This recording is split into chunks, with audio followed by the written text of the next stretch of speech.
Nigerian TV.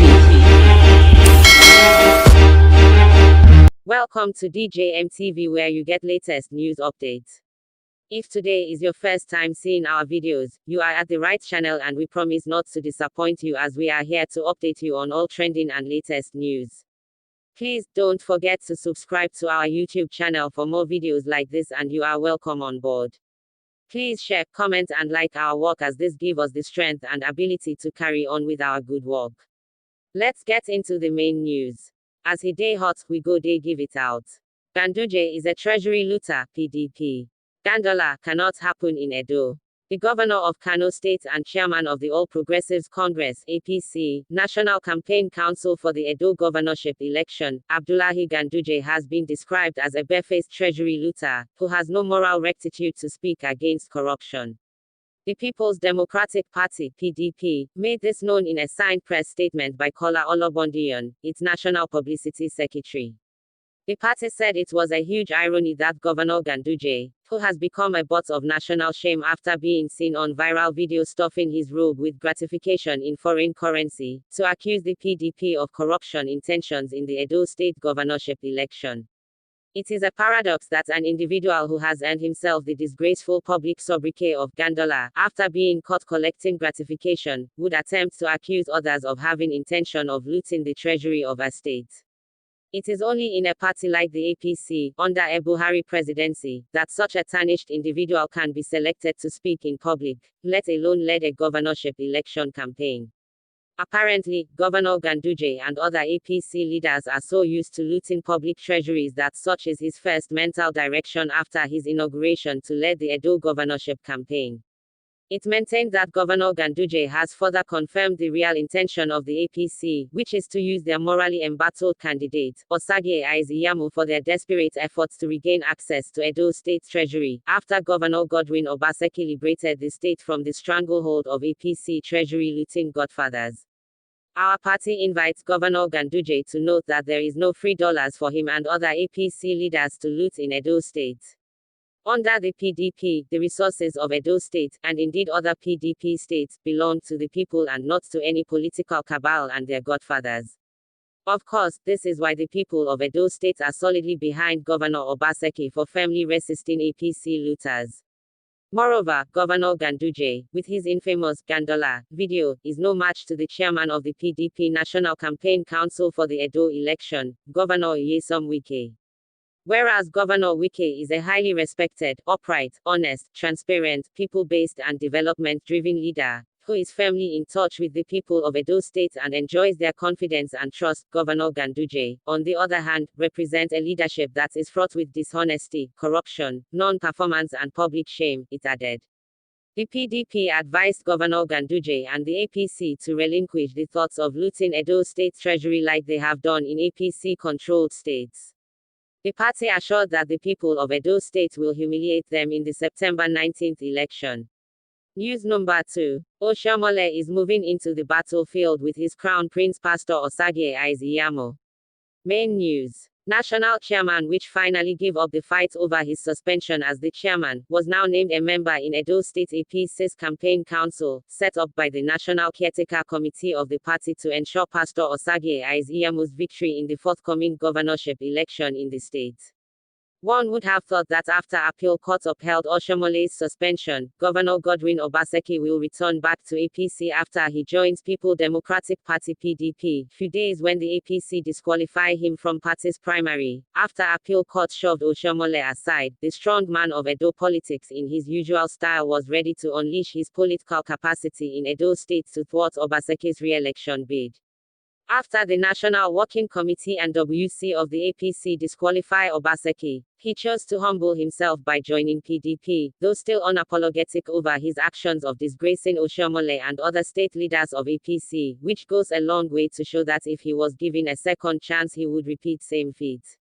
Now since Gov. Obaseki have shift base to PDP, moving with some few people, and little number of state assembly members, the fireworks that ensued before he leave APC will finally swallowed him. As the Edo governorship race draws close, Oshiomhole will move into the battlefield with his crown prince Pastor iyamu with thousands of troops. Hang in the toga of Gov. Obaseki one doubts whether his word will not be captured by the APC. Some diehard loyalists of Obaseki still strongly believe that he would bounce back stronger than before in PDP. While those he had stepped on their toes either as governor or PDP candidate simply conclude that his bouncing back will be into oblivion. Gov. Obaseki's travels, a big lesson for public officers who while in office throw caution to the wind and conclude they will remain in the corridor of government forever. Thank you for all your time listening to us. Thanks for all your love and support. Bye for now. We isolate Wike in an isolation center. Yes. And before he recovers, the election is over. The PDP decided to accommodate our former governor in Edo State, not because they have anything common, not because they share some ideological feelings, but simply because he is managing the treasury of Edo State.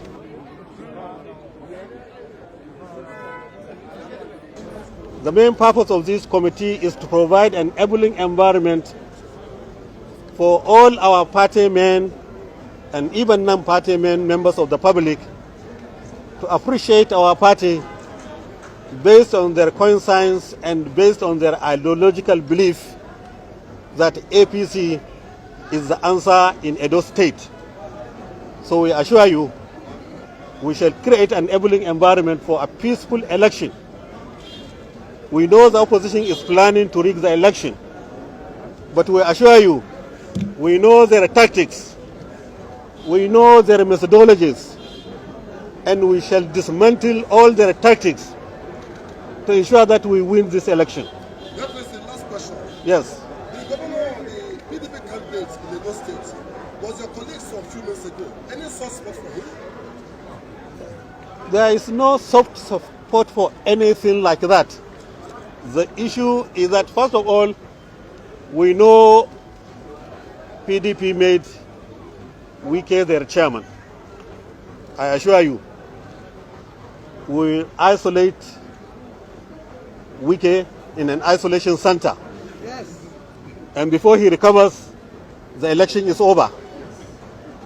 The PDP decided to accommodate our former governor in Edo State, not because they have anything common, not because they share some ideological feelings, but simply because he is managing the treasury of Edo State, and they want him to use that treasury in order to win the election. But I assure you, the people of Edo State are watching. They know that somebody who was assisted in 2016 to win an election, somebody who was given every cooperation to succeed in governance of Edo State without doing much to the people. At the end of it, he has taken the treasury and now handed it over to PDP in order to win election. The people of Edo State will not accept this treachery. The people of Edo State on the 19th September will come out in mercy and vote APC 100%, I assure you. This is a press release by the Kano State Executive Council, and I read. The Kano State Executive Council, under the chairmanship of His Excellency the Governor of Kano State, Dr. Gov Ganduje You, OFR, has unanimously approved the immediate removal, dethronement of the emir of Kano Emirate, Mohammed Sunusi II.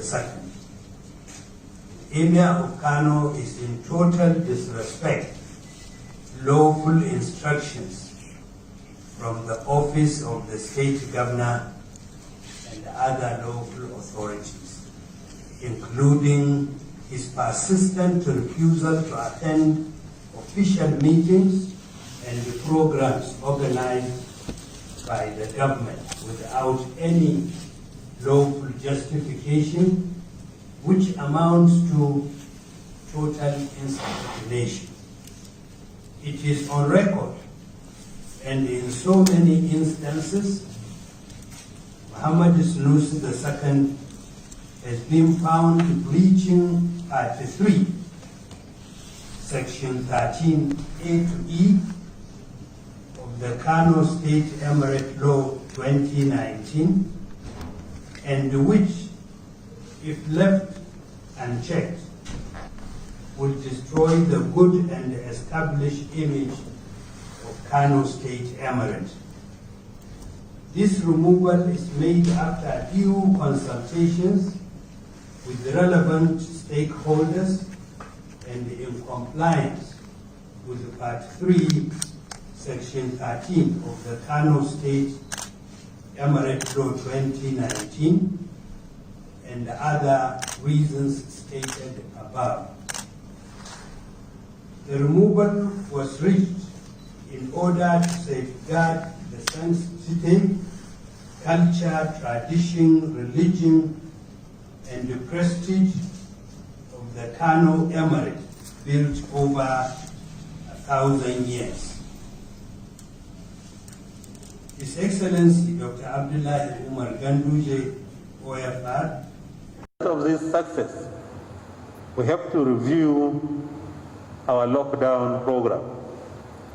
Therefore, from today, we have removed the lockdown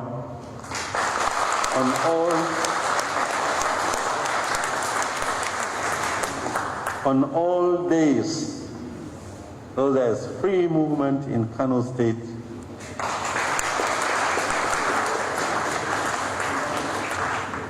But the curfew from 10 p.m. to 4 a.m. is still on the ground. We have to thank Mr. President for lifting interstate transportation, but we have to maintain our testing capacity at entry points so that those who are found with the symptoms will be taken for proper testing, and if found positive, then they will go for isolation. Also, we should not be celebrating the removal of lockdown without maintaining our respect for the protocol. There's no doubt the face mask is absolutely necessary. We have to continue to use it. It is compulsory. And also I have requested the security agencies and other stakeholders to maintain the checking for the use of face masks. Also, the mobile tribunal will be in full force to ensure that those who are violating these rules and regulations are convicted and they pay the necessary dues that they are supposed to pay.